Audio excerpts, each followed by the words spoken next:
Do you have a color that is in your toolbox right now, but you've never used? You probably bought it with good intentions, tried it once, and never went back. For me, it's phthalo green.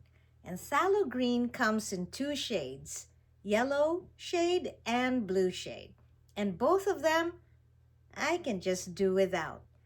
So in this video, let's play with phthalo green blue shade and yellow shade and see why I don't like it. You never know, I may end up liking it too. So let's jump right in. So these are the two colors that I don't really care for. Phthalo green yellow shade and phthalo green blue shade. So both of them are professional quality colors, and some of them came as part of a kit. So they are colors that I don't use or gravitate to. And I actually want to know why. So in this particular video, I want to just see. So I'm just going to show you how phthalo green yellow shade looks like on its own. So it is quite nice and very, very beautiful color. And it looks quite transparent as well. The blue shade, as you could tell, it does have a lot of blue in it and possibly some red tint to it as well. So it is deeper and richer compared to the yellow shade. So now I just placed down Hansa Yellow, and I believe it's Hansa Yellow Light. I'm gonna write it down here.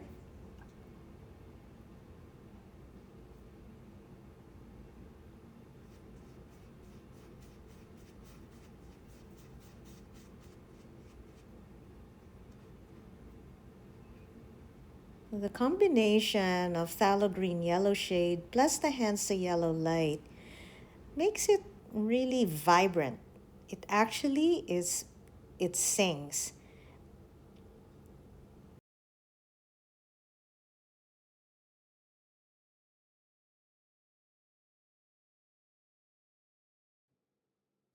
Now I'm putting in some titanium white into the mix. And as you could see, the blue shade is a little bit lighter than the yellow shade because the phthalo green blue is transparent and the phthalo green yellow is opaque.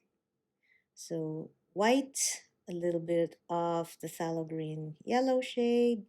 Let's mix them together.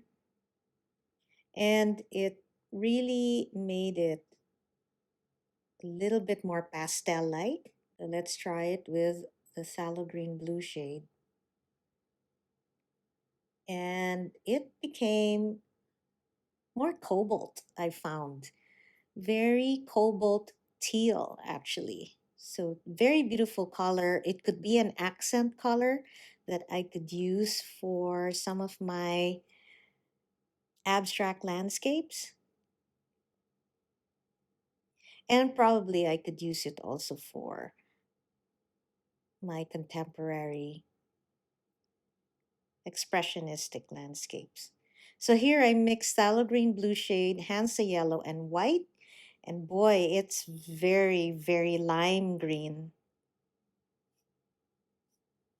And perhaps that could be the reason why I didn't like using it combined with the yellow and the white is because they didn't look like colors that you see in nature. It's very, very bright and it's almost candy-like, but it's still a beautiful color.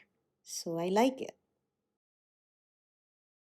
So now yellow oxide, also called yellow ochre, It's a warm yellow, so I just wanted to see. So Hans is a cool yellow at the top there. Yellow ochre is warm. So I want to see how it's going to look like when I combine it with these greens.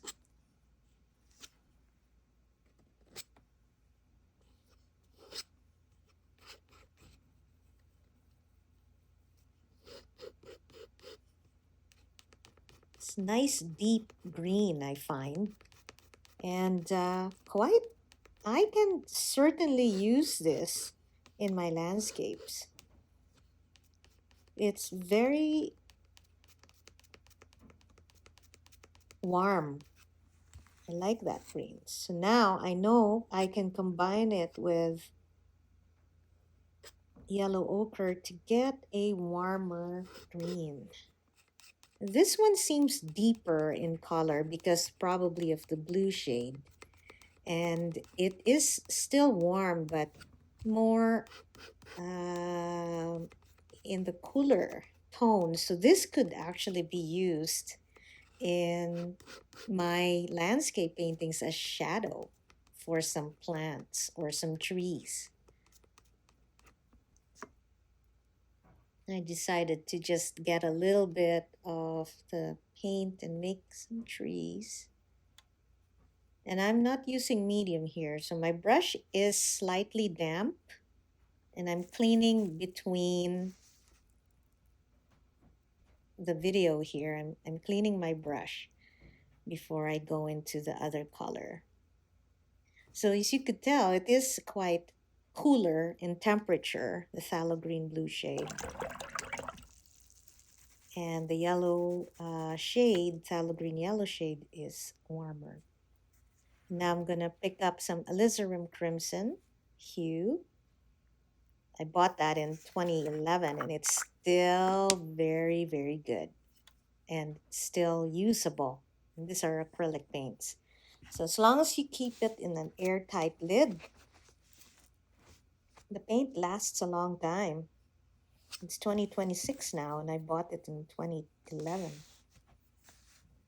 So I'm getting some of the green, mixing it with the red. This is going to give you a beautiful green black because the red's going to neutralize the green. They're complementary colors, so very nice and deep. If I want to use this as a dark shade, that is certainly what I can grab to mix.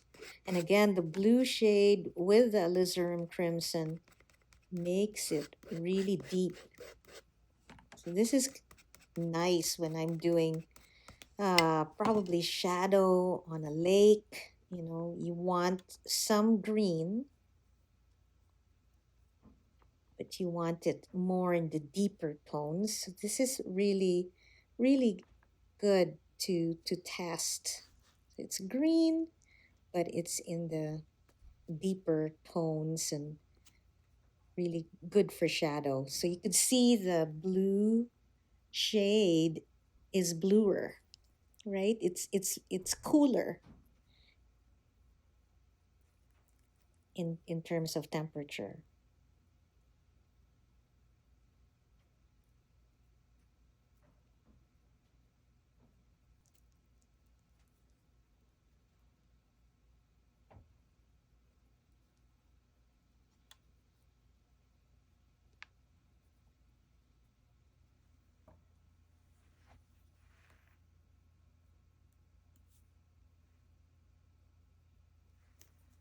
Now I just picked up cadmium orange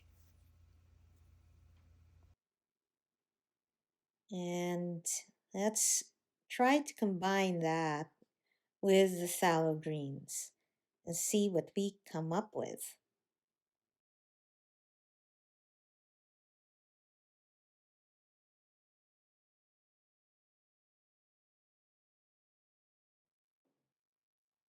Combining these two, I see, wow, I made a beautiful olive green. This I can certainly use a lot in my expressionistic landscape paintings. And here I got a really, really nice, beautiful hunter green, sort of. So it can also be used for shadow. So shadow is in a cool shadow, while the other one could be a warmer shadow. Certainly can use this for fall landscapes because the trees do warm up. And this one here is beautiful as well. And again, I can use it for leaves that are darker and cooler in color. I like that.